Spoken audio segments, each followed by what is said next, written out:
Hello everybody.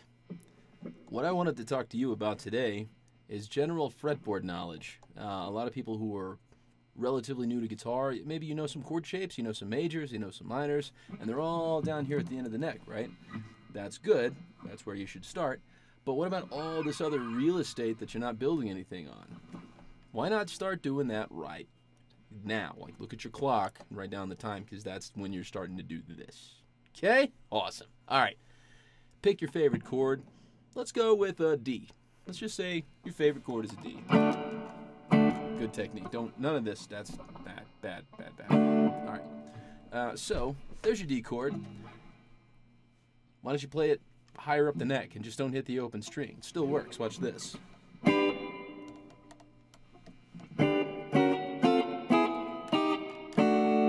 actually my D right there. Why is it called a D? One of the notes is a D.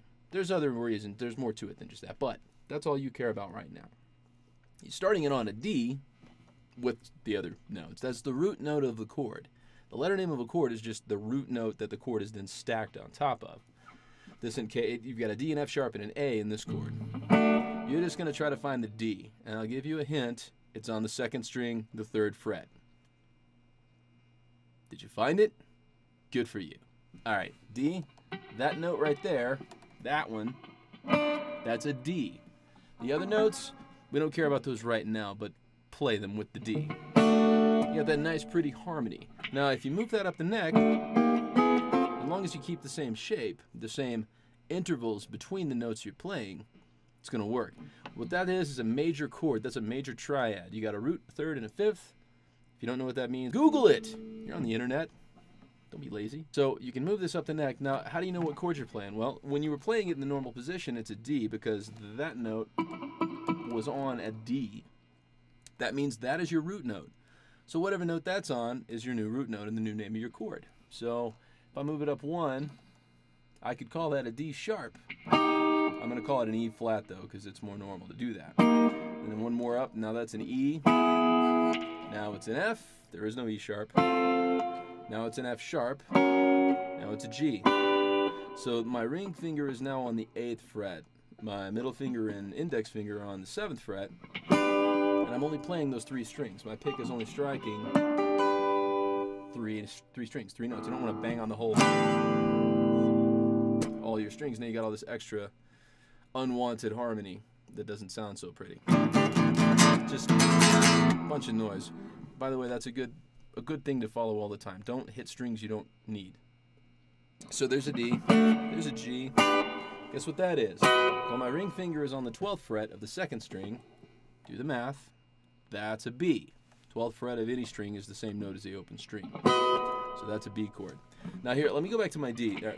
G. Let me prove it to you. Here's a G.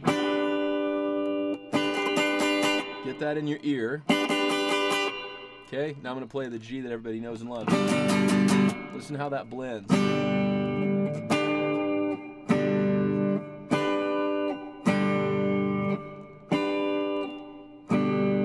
can do the same thing 12 frets higher and it'll still sound like a G.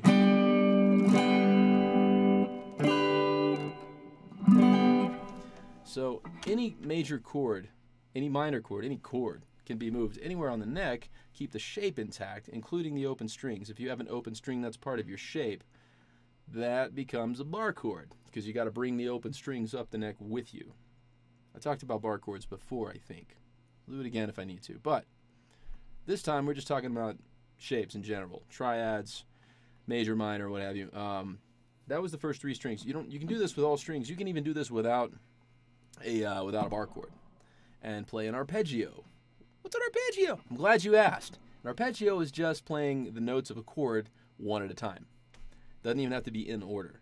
So any chord shape will give you the notes for an arpeggio. Just play them one at a time. In fact, I could just play that D one note at a time. That was funky. That's an arpeggio. You don't have to go up and down. You can just, whatever. So now watch this. Here's a C chord. Change my camera angle, you can see that a little bit better. Easy camera. Here you go. All right. So there's a C, right? 1st fret, you're going to skip the 3rd string. You got 2nd fret, 3rd fret, that's the 5th string. I'm not going to play string 6 because I don't need it. So string 6 doesn't get to play this game. String 5, string 4, string 3 is open, string 2, and string 1 is also open. Now watch what happens if I want to move this up the neck. Remember what I said, I got to bring those open strings with me? So I'm going to change my fingering, and I'm going to do something. I'm going to cover both of those with one finger. Now watch what happens here. I'm going to move this up to 2 frets up. So it was a C chord, so now it's a D. Watch this.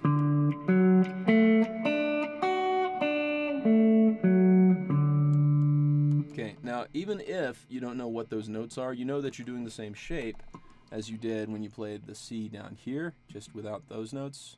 Different fingers, right? So here's those same notes with these fingers. You can't see what I'm doing. And then this finger is going to play both of those, one at a time. Or as a bar, doesn't matter. I'm going to bring everything up 2 frets, same shape. It's just like you're capoing your guitar and raising everything up. D, F sharp, A, D, F sharp. I can throw another A on top if I want. Now, you can play that as an arpeggio, one note at a time, if you like. So that's the kind of thing that people do when they sweep pick. We don't need to talk about that right now. But an arpeggio is simply a set of notes that played at the same time. You've got a chord, major or minor, or a seventh, or whatever it is, but it's a chord. Separate the notes out and you've got an arpeggio. Arpeggios are fun for lots of reasons.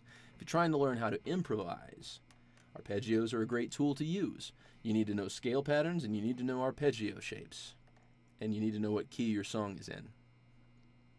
And you need to know how to play your instrument. And you need to have had a good night's sleep and a good, solid, well-balanced breakfast. 1 cup of coffee, not 2. All right, so let me show you a couple more shapes based on root chords, root position chords that everybody knows and loves, and then how you can use them up the neck. I'm going to back the camera up a little bit, back my chair up a little bit. Now, here we go. Here's that. I'll start with the one I just did. Here's the C. I'm going to change fingering and move it up. It's the whole thing. You don't have to do that. There's that one. Move it up, move it up, move it up. Okay. Now, I did the D earlier. Now, you can add that extra note up on top. It's just another third above, which in this case, it's a minor third, so you're going to do 3 frets above the last note you play. So, string 3, string 2, string 1, add 3 frets, so you're just going to go with your pinky. Okay? Now, I did those 2 for a reason. The C chord and the D chord, the last 3 strings, same exact shape, with the root note in the same place. Those chords are interchangeable. The shapes are. The last 3 strings of a D chord shape are the same as the last 3 strings of a C chord shape. Okay? I'll let that sink in for a second. Now I'll do a different one. Here's an F, right? That's the last 4 strings of a big old bar chord shape, which we've talked about before.